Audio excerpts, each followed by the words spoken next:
Fala, portinarense! Tudo bem?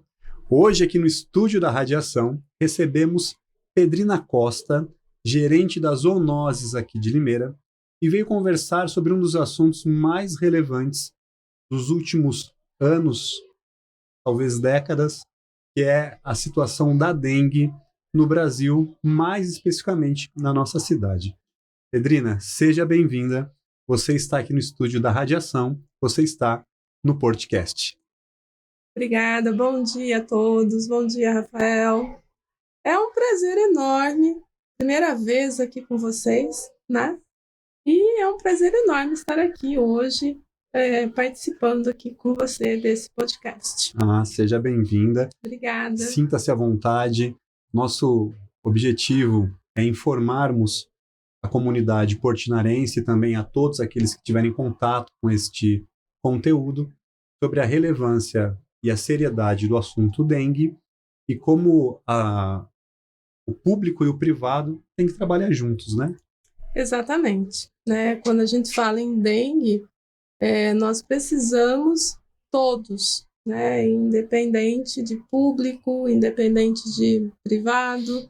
Eu sempre falo assim que todos precisam fazer a sua parte, ou seja, é cada um fazendo a sua parte.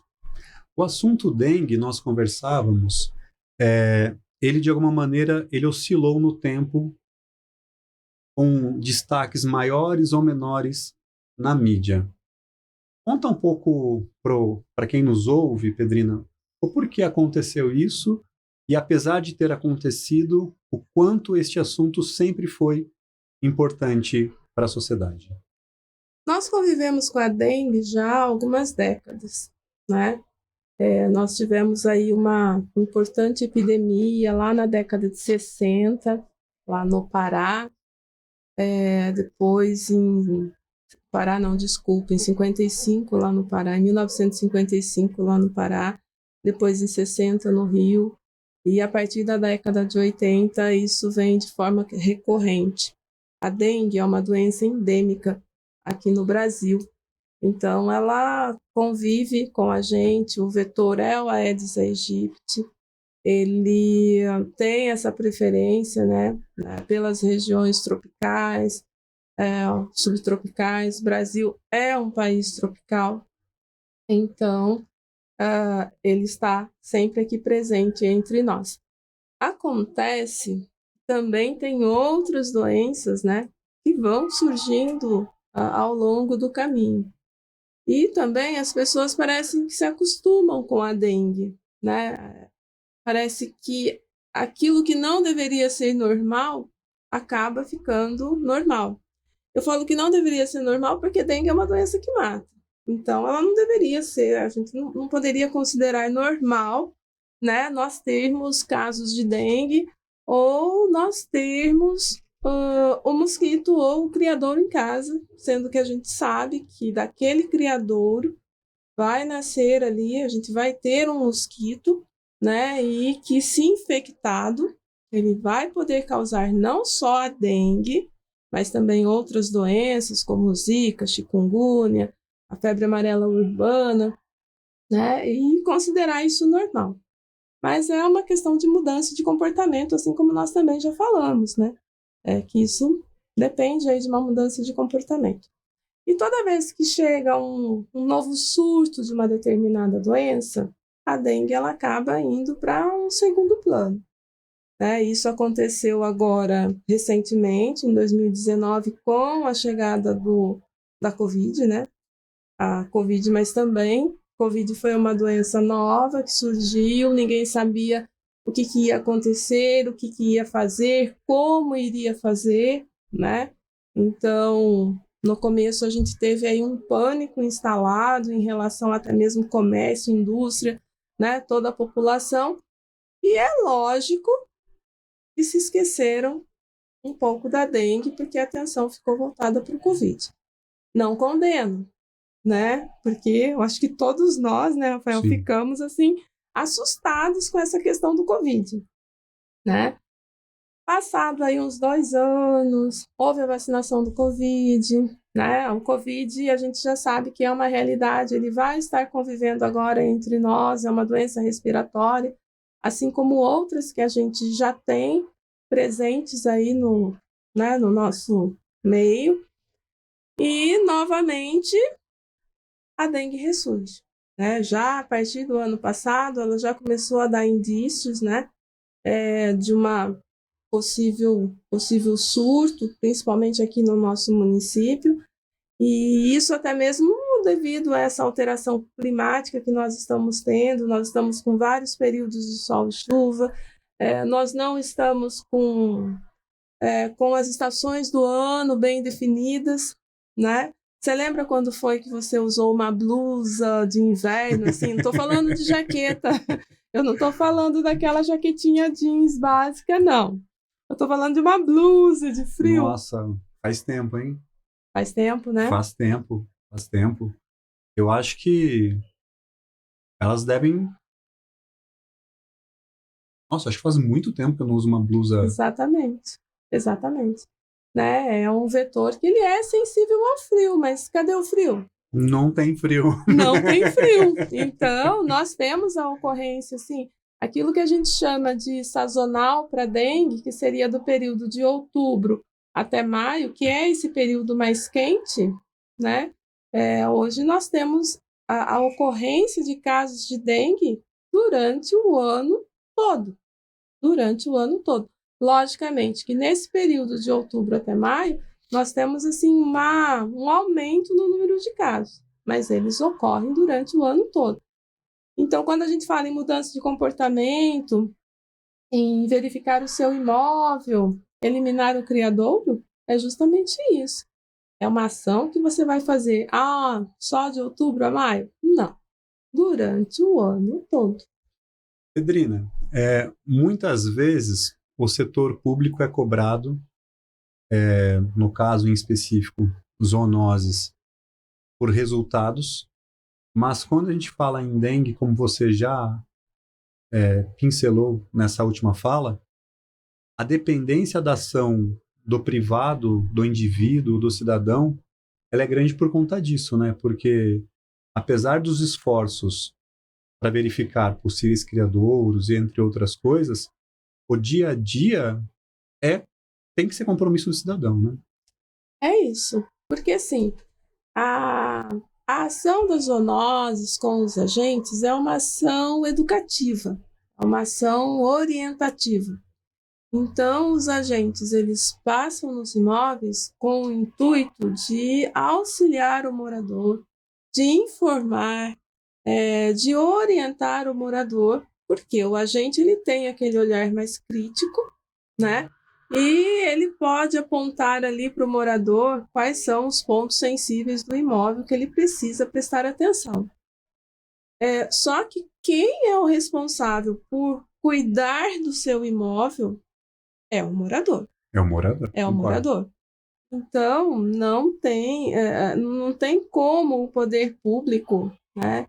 Isso é praticamente impossível, nós estarmos em 300 mil domicílios aqui em Limeira.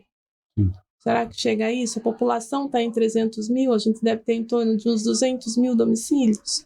Pode né? ser, pode ser. Mas, assim, isso é impossível. Então, e mesmo porque a questão é quem é o proprietário do imóvel, o morador daquele imóvel, ele é o responsável em cuidar do seu imóvel, em cuidar da saúde da sua família, em cuidar da saúde da sua comunidade ali, do seu bairro, né, dos seus vizinhos, enfim. Então, é por isso que é cada um fazendo a sua parte.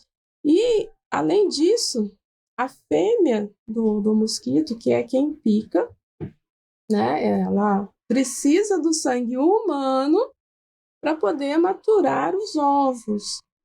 Então, esse vetor ele precisa estar perto do ser humano. É por isso que 80% dos criadouros, quando a gente fala, estão dentro dos imóveis. Por quê?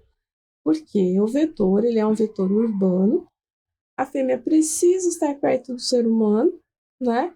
E ela tem essa preferência pelos reservatórios artificiais que a gente fala, né, os recipientes artificiais, que é aquilo que ficou lá dentro da casa e que não foi descartado, né, que não estava se usando, ou não foi guardado seco e em local coberto como deveria ter sido, como, por exemplo, uma garrafa retornável.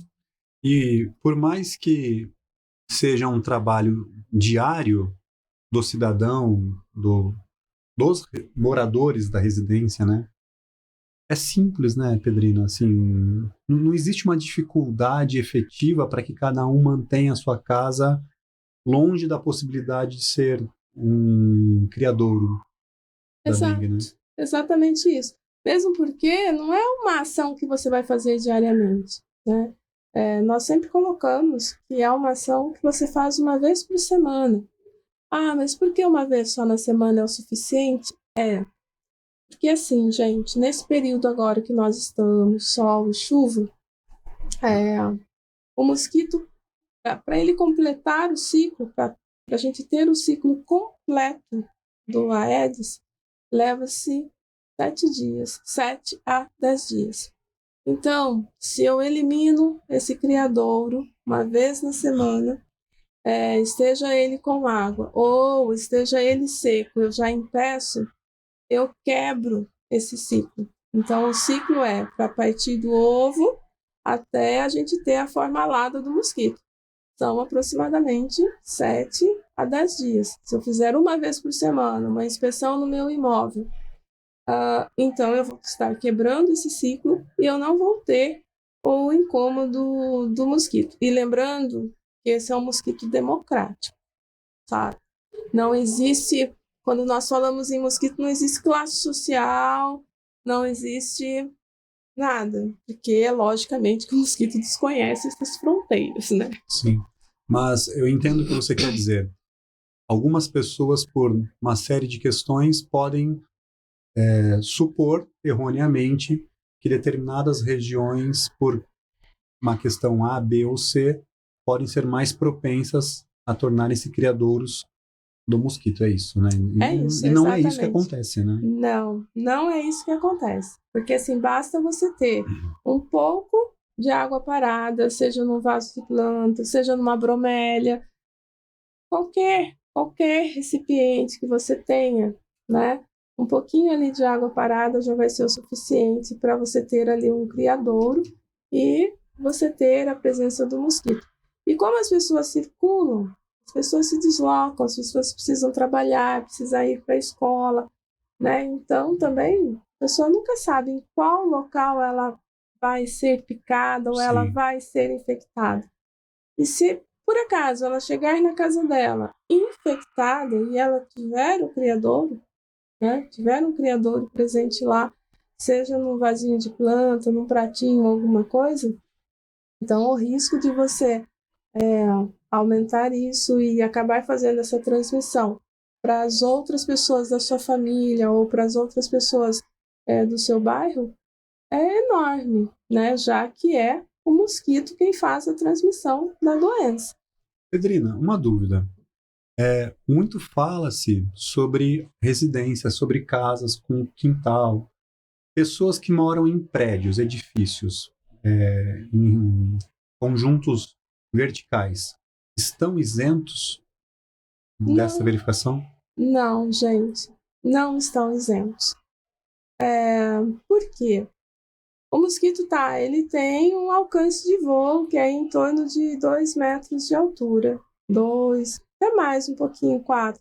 Porque ainda assim nós fazemos as recomendações quando se trata de um imóvel de planta baixa. Uhum. A gente faz a recomendação em relação a calhas, em relação à caixa d'água, né? Então você imagina que no vertical, dependendo aí do andar, você estaria livre. Mas o mosquito, ele pode ir com você através de elevador, através de uma compra que você fez, através de uma sacola, através de uma bolsa e chegar até os andares superiores. E apesar de tudo, os conjuntos verticais eles ainda têm uma área comum, boa parte deles, né? Exatamente. Seja um estacionamento, seja uma área de convívio, de recreação, né? Não se resume a uma atuação de pessoas, então, que moram em residências, né? Todo local onde tem chuva e tem a possibilidade de um recipiente ser deixado ali no chão, é compromisso de quem frequenta o ambiente vistoriar isso. Exatamente. Pedrina, nós falávamos também sobre o fluxo dessa informação. Então, uma pessoa supostamente infectada procura um local, seja um ambulatório, seja um hospital. Conta como é essa dinâmica e qual é a importância das pessoas também procurarem, em caso de suspeita, para validar a informação. Eu sempre falo assim que é muito importante, né? Até mesmo que as pessoas cobrem a notificação da sua doença. Então, dengue é uma doença de notificação compulsória, precisa ser informado, né? E quem faz essa informação são os ambulatórios, são os hospitais, seja público ou seja privado. Então, obrigatoriamente, ele precisa fazer essa notificação de doença. E quando, aqui no nosso caso, né, deixa eu só voltar um pouquinho para vocês conseguirem entender, porque senão vai ficar um pouco confuso, né, Rafael? Porque, assim, existe um formulário próprio federal, né, do Ministério da Saúde para que você faça a notificação dessa doença, da dengue, como assim qualquer outra doença também, onde tem ali nesse formulário todos os dados que são necessários para a notificação da doença. Aqui em Limeira, em 2016, nós pegamos esse formulário, né, e nós colocamos no sistema municipal.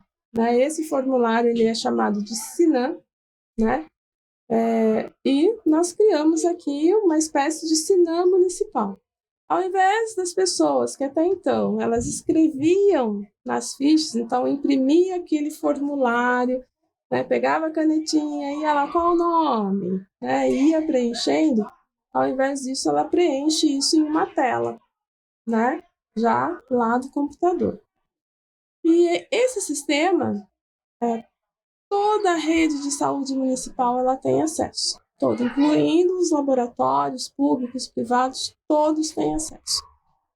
A partir do momento que essa pessoa ela deu entrada, né, seja num pronto atendimento, seja num consultório, qualquer unidade de saúde, automaticamente essa unidade ela é obrigada, né, a fazer esse cadastro.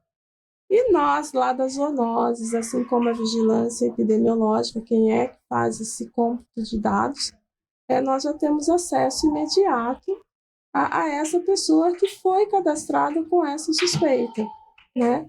E através desse dado, nós já conseguimos startar algumas ações no município em relação, né, a esse novo paciente que foi incluso. E após a coleta de exames laboratoriais, né, que ele fez o exame, a gente tem daí também no sistema a confirmação ou o descarte dessa pessoa que foi notificada. Então, isso faz com que as nossas ações sejam mais rápidas, faz com que nós não percamos essas pessoas que não foram notificadas. Por que eu falo isso? Mas, assim, ainda assim, a gente tem ainda alguns casos de pessoas que não são notificadas. Por isso que eu sempre falo em toda e qualquer oportunidade, né? Se você entrou como suspeita de dengue nesse momento, é importante que você fale assim, olha, você fez a minha notificação? É importante você ser notificado. Porque se você não é notificado, não tem como a gente saber onde é que estão essas pessoas que estão com dengue e nem startar ações para minimizar essa transmissão que acontece no município. Pedrina, algumas vezes as pessoas podem supor que essa informação não vai para lugar algum, né? Mas no caso das zoonoses, não é assim que acontece, né? De jeito Você nenhum. mostrou um mapa que vocês produzem com cada uma das notificações, né? O que esse mapa retrata com a inserção desse dado lá para vocês? Ele retrata a realidade do nosso município. Nós precisamos enxergar o município como um todo e ver aonde é que estão acontecendo os casos confirmados, onde é que estão os nossos suspeitos. E eu não diria nem planejar as ações, e executar as ações que são necessárias nesses locais. Então, é por isso que eu falo, se você não é notificado, né, e você liga lá nas zoonoses e fala assim, mas eu tô com dengue. Primeira coisa que nós vamos fazer, ou em qualquer sistema de saúde público, né, primeira coisa a ser feita, qual é o seu nome? A gente vai procurar você lá no sistema, né, para a gente saber se você está dentro do nosso sistema. Se você está dentro do nosso sistema, eu tenho já uma resposta para você. Tá, você, né, mora em determinado bairro, já está sendo feito isso, pode ficar tranquilo. Agora, se você não foi notificado, aí não tem como, né? Porque você, para mim, não existe, Sim, digamos assim, sim. né? Como é que eu vou startar uma ação para uma pessoa que eu desconheço que esteja doente? Nesse caso, ainda assim, nós procuramos pegar esses dados dessa pessoa, levantar toda a informação em relação a ela e nós acabamos muitas vezes fazendo essa notificação, não só a zoonose, mas principalmente a vigilância epidemiológica, porque essas pessoas são importantes para que a gente consiga ter essa atuação positiva dentro do município. Pedrina, e este dado, este essa informação que chega até vocês por meio dos ambulatórios e hospitais, converte-se lá num mapa. Quais são as possíveis ações que a zoonoses consegue realizar para ajudar no controle deste cenário? As ações educativas, orientações para aquela região da cidade que está com um grande número de suspeitos, já de casos confirmados, o alerta para as pessoas, né, não no sentido de causar pânico, ou de causar medo, ou de, como é que eu posso explicar, ou de falar assim, nossa, de caracterizar aquele bairro, não é Sim. nesse sentido, tá? O sentido é sempre realmente de orientar, olha, está acontecendo casos aí no seu bairro, aí na sua região, então é importante que se você tiver sintomas, que você procure um médico, que você informe que o seu bairro, que no seu bairro está tendo um número elevado, um aumento dos casos de dengue. É importante que você elimine os criadouros, né, para fazer essa redução vetorial que a gente fala, para a gente conseguir baixar aí o nível do vetor. Aí nós temos as ações de controle, que é a ação de bloqueio, controle de criadouros, né, onde os agentes eles vão até esse local, de acordo com a biologia do vetor, o alcance de voo, né, pensando no tempo de vida, né, tudo isso, os agentes eles fazem as visitas nesses imóveis eliminando todo e qualquer criadouro encontrado. Aquele criadouro que não é possível eliminar ou que oferece um certo risco, por exemplo, um ralo de água pluvial que esteja com água parada, por exemplo, é colocado larvicida, né, para que ocorra, para que mate essas larvas que estão ali, a orientação para o morador. Em seguida, nós entramos com uma ação de bloqueio nebulização. É um agente com um atomizador costal que vai fazer a aplicação de inseticida nesse imóvel, né, que é o que nós fazemos no peridomicílio, que é o que nós falamos, que é no quintal do imóvel, né? Sim. Com a finalidade, a nebulização, ela tem a única finalidade de matar a fêmea contaminada do mosquito. alada, já... Só, Nossa, a fêmea que está lá, voando. contaminadinha, que está picando e fazendo essa transmissão no local. Certo.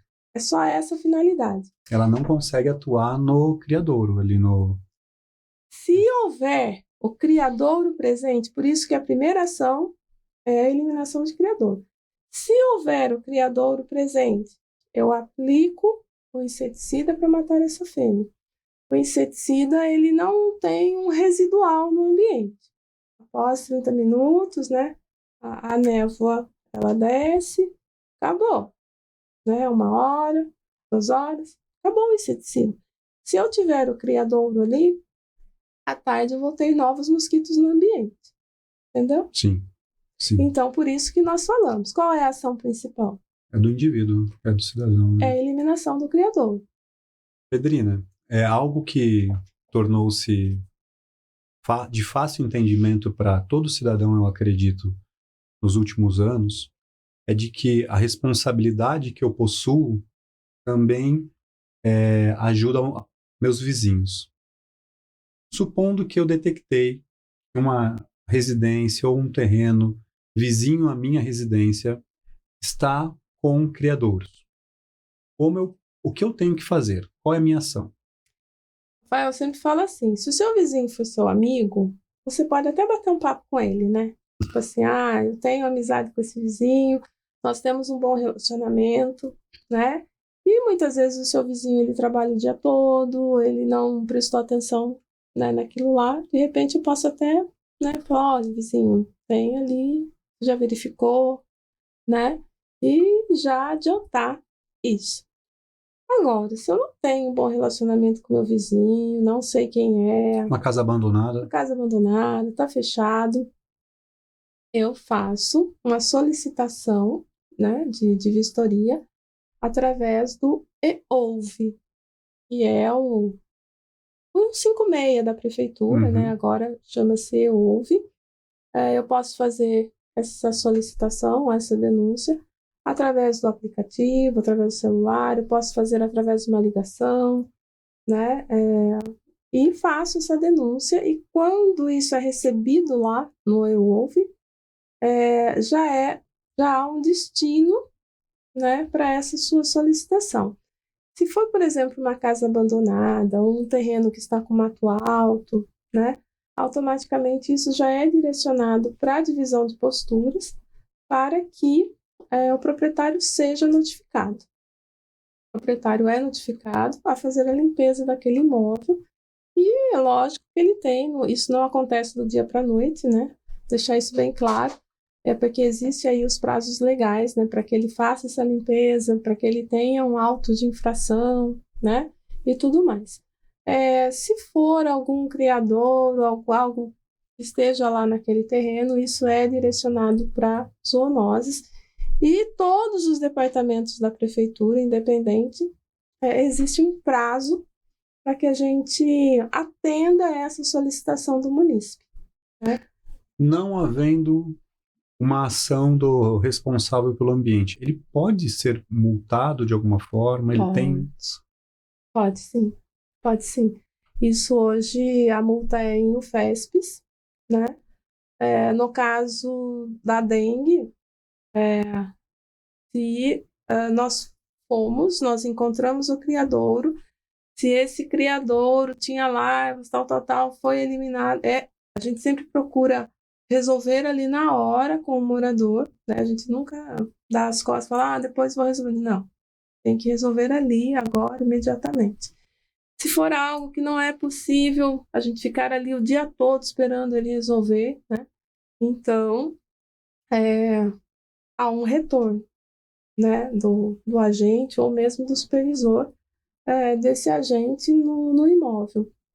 Se há presença de larvas, essas larvas elas são coletadas ali também na hora, e essas larvas são analisadas lá na divisão de zoonoses pela bióloga, até mesmo para identificar se trata-se de larvas de Aedes aegypti ou de algum outro mosquito presente.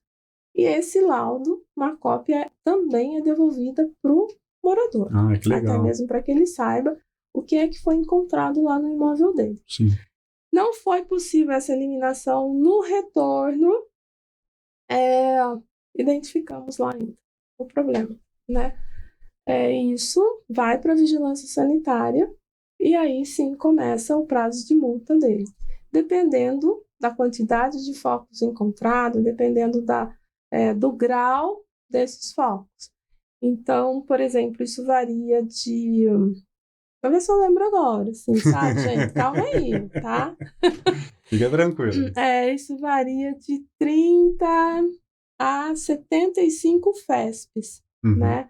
Se for no caso de uma piscina, por exemplo, que esteja lá abandonada, com focos, eu já posso garantir para vocês que são 75 o FESPs. Hoje o FESP, o valor acho que está em R$ 35,36, alguma coisa assim, centavos. Hoje daria em torno aí de uns R$ 5.000, 5.000 e pouquinho.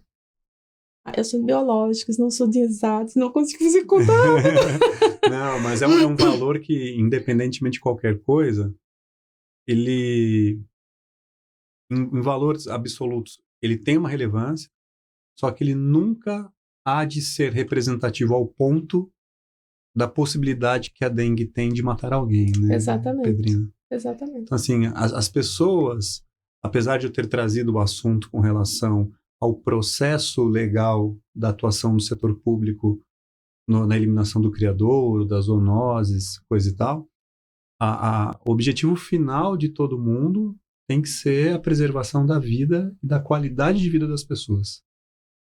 É isso. Né? Exatamente. E Pedrina, para quem não sabe, a Pedrina vem da área de educação também, né? Atuou em sala de aula, é biomédica de formação, e aproveitando que nós temos crianças que vão nos ouvir, vamos fazer esse processo que é muito presente nas zoonoses de orientação e educação, né? Como as crianças e jovens conseguem contribuir no processo de controle da dengue e dos criadouros, Pedrino? O que uma criança é indicado e o que não é indicado que a criança faça, talvez? As crianças hoje, a educação, as escolas, têm nos auxiliado bastante nessa questão, né? Como eu disse, a nossa ação principal é uma ação educativa, né? É uma ação de orientação. E ninguém melhor do que as crianças, do que os jovens, multiplicarem essas informações corretas da forma correta, né? Então, eu sempre falo assim, que o nosso grande aliado hoje nessa luta é a educação, principalmente devido à transmissão de informações corretas, né? E que essas mensagens corretas cheguem até as famílias. Então, criança, você que está nos ouvindo, leve a mensagem até a sua casa, verifique, né, os locais da sua casa, como, por exemplo, pratinhos embaixo de vasos. Brinquedo, né, que foi deixado... Brinquedos, exatamente, muito bem. É isso, brinquedos que ficam, né, esquecidos lá, muitas vezes do lado de fora da casa, ao relento. Nesse tempo instável que nós temos, às vezes tem chovido à noite, né, Sim. Rafael? E muitas vezes no dia seguinte vem para a escola, o pai vai trabalhar, o brinquedo fica lá 3, 4 dias, até chegar o próximo fim de semana, e pode juntar água. Só fazendo uma observação, tudo aquilo que ficar 3, 4 dias com água parada e que essa água não vai secar, isso é um criadouro, tá? Então, muita atenção com isso, né? Atenção com aquilo que possa estar ali do lado de fora da casa e que poderia ter sido guardado, né? Às vezes até mesmo é um balde que ficou ali esquecido do lado de fora da casa. Então, é muito importante, e principalmente na presença de sintomas como febre, dor no corpo, procure o médico. É muito importante procurar o médico nesse momento, já que nós estamos com muitos casos de dengue no nosso município. Quando você fala muitos, dá para quantificar? Dá. Hoje nós estamos com 383 casos confirmados da doença aqui no nosso município. Esse é um dado de fechamento da vigilância epidemiológica de sexta-feira. Mas nós já temos cerca de 3.000 notificações da doença aqui no nosso município. Então, notificações significa que são casos suspeitos, porque o número de descartados ainda é um número bem inferior, foram 100 e poucas pessoas que foram descartadas, e nós ainda temos mais de 700 pessoas aguardando o exame laboratorial. No caso, retomando um pouco da atuação da criança, e a gente percebe que são muitos casos mesmo, né? Qual é o tamanho do recipiente necessário para que a fêmea do mosquito consiga ali depositar os ovos, Pedrina? Tampinha de garrafa, Rafael. Tampinha de Sabe, garrafa. uma tampinha de sim, garrafa. Sim. Não importa a quantidade de água, mas sim a água presente e, como eu disse, aquela água que ela não vai secar no prazo de 4 dias. E nós conversávamos, a fêmea ela não vai depositar os ovos na água, né? É na parede do recipiente, é isso, né? Exatamente. Ela vai colocar os ovos na parede do recipiente, alguns milímetros acima, né, do nível da água, alguns centímetros acima do nível da água. À medida que a água, que aquilo vai se completando, seja com água de chuva ou com água de mangueira, como a gente fala às Sim. vezes, né? E alcance esses ovos, aí, a partir do momento que alcançou, que os ovinhos foram molhados, inicia-se o ciclo de vida, né? Quer dizer, continua o ciclo, né? Porque já havia a presença do ovinho. E em 7 a 10 dias a gente já tem a forma alada do mosquito. E lembrando que esses ovinhos secos, sem água, eles permanecem viáveis por até um ano e pouquinho, até mais de um ano. Dessa forma, Pedrina, pensando ainda na atuação da criança, como alguém que venha reproduzir, como você bem disse, essa informação de qualidade e de relevância, dos brinquedos esquecidos, até mesmo ajudar na vistoria dos quintais, das áreas comuns, até mesmo das escolas, né? Porque a escola é um ambiente onde, apesar de existirem equipes zelando, o compromisso que a dengue pede é de todos, né? Então é como você comentou, é uma tampinha esquecida que pode tornar-se ali um local, um criadouro, né? Ela vira um criadouro, é isso? É isso. Isso é muito importante que você falou, né? As vistorias, vistoriar as áreas comuns, né? Fazer o descarte correto do lixo, copos descartáveis, latinhas, né? Precisam ser descartados de forma correta no lixo. Isso não pode ser jogado em qualquer lugar. Mesmo uma tampinha de garrafa também não pode ficar jogada em qualquer lugar. Do caminho de casa para o meu vizinho, do caminho de casa para o meu trabalho, principalmente se eu faço esse trajeto a pé, né? Por que não, enquanto cidadão, ajudar a observar, né? Se cada um conseguisse. E o interessante, Pedrina, eu fico pensando aqui, não é difícil, né? O processo de controle da dengue, ele é para ser simples. E a gente patina no básico, né? Exatamente. É isso. É porque tudo aquilo que exige, muitas vezes, uma mudança de comportamento, né? Se torna mais complicado. Mas, assim, é uma ação simples, né? É uma ação simples que precisa ser interiorizada e precisa ser executada.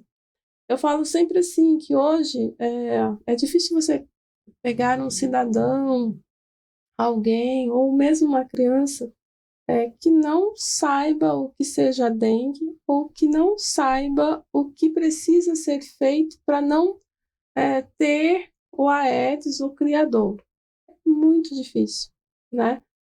Mas falta a ação, falta eu fazer isso. Eu sei o que eu tenho que fazer, mas eu preciso fazer. Então, esse passo, né, de você saber o que você precisa fazer e você fazer, parece que aí é que que a gente encontra a dificuldade, parece que aí é que fica difícil, ou parece que aí é que a gente se perde em outros detalhes ou em outras ações e acaba considerando essa ação menos importante. E é a mais efetiva. E é a mais efetiva, exatamente. E é a mais efetiva. Porque, como eu já disse, né, em algumas falas aqui, já anteriores nessa nossa conversa, se eu não tenho um criador, ou se eu elimino esse criador uma vez por semana, eu não tenho mosquito. Se eu não tenho mosquito, eu não tenho o vetor da doença. Não tendo o vetor da doença, eu não tenho a transmissão dela acontecendo no nosso município. Consequentemente, eu não tenho óbitos de pessoas por essa doença. E talvez, dependendo da condição, formato ou características específicas de cada residência, a primeira atuação, a primeira verificação do morador ali pode ser um pouquinho mais demorada, mas a manutenção da verificação ela tende a reduzir, né? Porque, vamos supor, eu imagino assim, Pedrina, eu vou fazer a primeira vez uma verificação completa da minha casa. Vou observar todos os vasos, ralos, fazer aquela varredura no quintal para ver se não tem um brinquedo esquecido, uma pocinha de água se formando em algum lugar, ou algo do tipo. A primeira vez, talvez, ela tende a ser mais demorada, porque depois a manutenção dessa verificação ela é mais rápida, né? Eu já sei para onde eu vou olhar. E realmente não tem desculpa para que cada cidadão se torne comprometido com a eliminação desse problema, né? É isso mesmo. Tanto que a gente usa muitas vezes a expressão são 10 minutos por semana. 10 minutos. Né? Eu falo assim, essa expressão 10 minutos por semana significa que é uma ação muito rápida ali no seu imóvel, já que você mora ali, já que você conhece o seu imóvel, e de repente você começa assim, onde é que pode parar água aqui? Ou onde é que eu tenho que verificar? Né? Então, essa expressão 10 minutos significa assim, que é uma ação muito rápida que eu posso fazer, né? Para verificar. Gente, essa é uma ação que salva a vida. Simples assim. Simples, é que salva a vida. Eu falo assim que muitas vezes se você ficar refletindo muito, se você ficar pensando muito, e você imaginar que um mosquitinho pequenininho, porque ele é o menorzinho dos insetos, né? Ele é pequenininho, ele consegue levar a óbito pessoas, ele consegue muitas vezes ser superior na ação dele em relação a nós. Poxa É vida. isso mesmo? Concordo. Né? E isso ainda porque a gente concorda que ele seja superior em ação. Em efetividade, né? Em Ele é mais efetividade. efetivo que a gente. Exatamente. E nós permitimos. É verdade. E nós permitimos. É isso mesmo que a gente permite? A gente negligencia a vida de uma outra pessoa, né? É isso, né, Pedrina? Sim. Eu estou negligenciando a vida de um igual, de um outro cidadão, de uma pessoa. Exatamente. E quando isso acontece na minha família? É verdade. Né? Quando você retorna lá em 2015, onde nós tivemos 20 óbitos de pessoas, foram 20 vidas, foram 20 famílias foram abaladas com esses óbitos. Essa família poderia ter sido a minha, essa família poderia ter sido a sua. Exatamente. Né? Essa família poderia ter sido a sua que está nos ouvindo. É verdade. Entendeu? Então, não dá para a gente brincar com isso. Né? É um assunto que realmente a gente precisa levar muito a sério. É uma ação que a gente precisa levar a sério. Não tem como. Falando sobre a seriedade, sobre o papel das zoonoses na sociedade, nós tivemos recentemente o dia D, você comentou, foi um na sexta, outro no sábado, entre outros que já aconteceram, né? Isso. O que é o dia D, Pedrina? Conta para o pessoal. O dia D é um dia de mobilização, né? É um dia, nós tivemos um dia D aqui, municipal, nos próprios públicos, né? Esse dia D aconteceu no comecinho de fevereiro, e onde todos os próprios públicos, eles foram vistoriados pelas pessoas que ocupam esses locais. Na sexta-feira nós tivemos o dia D estadual, né, onde as escolas, né, houve todo esse movimento novamente, e no sábado o dia D nacional. Dia D significa um dia de mobilização, de conscientização em relação, né, à prevenção justamente do Aedes aegypti, contra o Aedes aegypti. É um dia que as pessoas precisam parar, se conscientizar, vistoriar o seu imóvel, verificar se tem água parada, né? Muitas vezes pensar talvez em fazer uma ação comunitária ali no seu bairro, junto com os seus vizinhos, né? Mas não é só naquele dia. É isso que a gente precisa deixar muito bem claro, né? É um dia de mobilização, de conscientização, mas também seria um dia que você precisaria lembrar que você precisa fazer isso durante a semana lá no seu imóvel, né? Então, houve já essa mobilização, chamando a atenção da população, porque esse número, nós falamos muito aqui de Limeira, né? Mas não o estado de São Paulo já apresenta, né, um número crescente, inclusive acho que foram 4 óbitos, se eu não estiver enganada, já no estado de São Paulo. Nós temos outros estados na região sudeste, né, assim como Minas Gerais também, já está numa situação bem crítica. Rio de Janeiro, que nós estamos vendo pelas redes sociais, pela televisão, também já apresenta uma situação bem crítica, já com um estado de emergência declarado. Nós temos outros estados aqui no Brasil. Nós temos o Distrito Federal, que é um estado já bastante comprometido. Paraná também, né, apresenta bastante esse comprometimento já de emergência, numa situação de emergência contra a dengue. Então, existe todo esse movimento já nacional, já passam de 1 milhão de casos prováveis aqui no Brasil. É né? muita gente. Hein? É muita gente. Casos prováveis, eles entram os casos suspeitos, os casos confirmados. Já são mais de 200 mortes que aconteceram aqui no Brasil. Então, é um assunto, como nós dissemos, né, até agora, muito sério.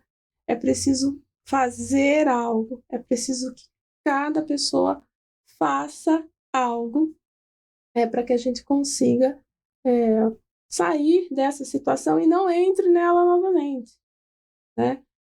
Porque, assim, eu sempre falo assim, que não é uma questão só de agora. Então, muitas vezes as pessoas, elas lembram da dengue numa situação como essa, uma situação de crise. Nossa, tá tendo dengue no Rio de Janeiro, tá tendo dengue no... Preciso me cuidar. Nossa, ó, precisa tomar cuidado.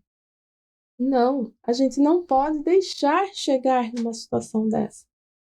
Se chegou numa situação dessa, se nós temos essa crise instalada, é porque o dever de casa não foi feito. É simples. Concordo. Né? É o dever de casa, aquilo que a gente precisaria ter feito, não foi feito. De certa forma, já nos aproximando do final do nosso bate-papo, a mensagem final talvez seja essa, né? Basta fazermos esse dever de casa simples. É isso, gente. Cada um faça a sua parte.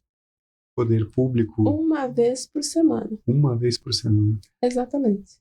Poder público, dentro da sua possibilidade, campanhas de educação, monitoramento, eliminação, quando existente, dos criadouros, e o cidadão Vistoriando o seu imóvel uma vez por semana, localizando os pontos sensíveis onde pode parar água, né, onde pode ter esse acúmulo de água e ter aí o vetor no nosso município, ter o Aedes aegypti. Perfeito. Pedrina, muito obrigado por sua participação com a gente aqui no podcast. Foram informações extremamente valiosas, trazidas com clareza. As pessoas tenho certeza que puderam, mais uma vez, compreender a seriedade do assunto e compartilhem com mais pessoas a relevância das pequenas ações no controle e combate à dengue. Eu que agradeço, Rafael. assim, para mim foi novidade, né? Estar aqui no colégio, né? Participando com vocês. Mas eu posso garantir que foi um bate-papo, assim, muito gostoso, muito importante, com questões, assim, você abordou questões extremamente relevantes, né? E eu, sinceramente, eu espero que o objetivo, né, desse bate-papo, dessa conversa, tenha sido alcançado, né? Que foi essa transmissão de, de como é que está, dessa situação que nós estamos vivenciando e no que é que podemos auxiliar. Muito obrigada pela oportunidade. Eu espero estar novamente aqui com vocês Com em certeza, outras oportunidades, com talvez com outros assuntos ou com esse mesmo assunto, porque esse De assunto repente, parece que nunca se esgota. para falarmos que né? as ações foram efetivas e as manchas do nosso mapa diminuíram. Pessoal, que alegria, que Seria satisfação. muito bom, né? Vamos lutar por Né? isso, gente. Sim. É uma decisão coletiva, é uma decisão individual que gera impactos coletivos, né? Sem dúvida alguma. Perfeito. Pedrina, mais uma vez, muito obrigado. Nossos microfones estão sempre abertos a você e toda a equipe do Centro de Zoonoses. E é isso. Seja bem-vinda sempre. Obrigado. Gratidão, gente. Obrigada. Até mais. Tchau, tchau.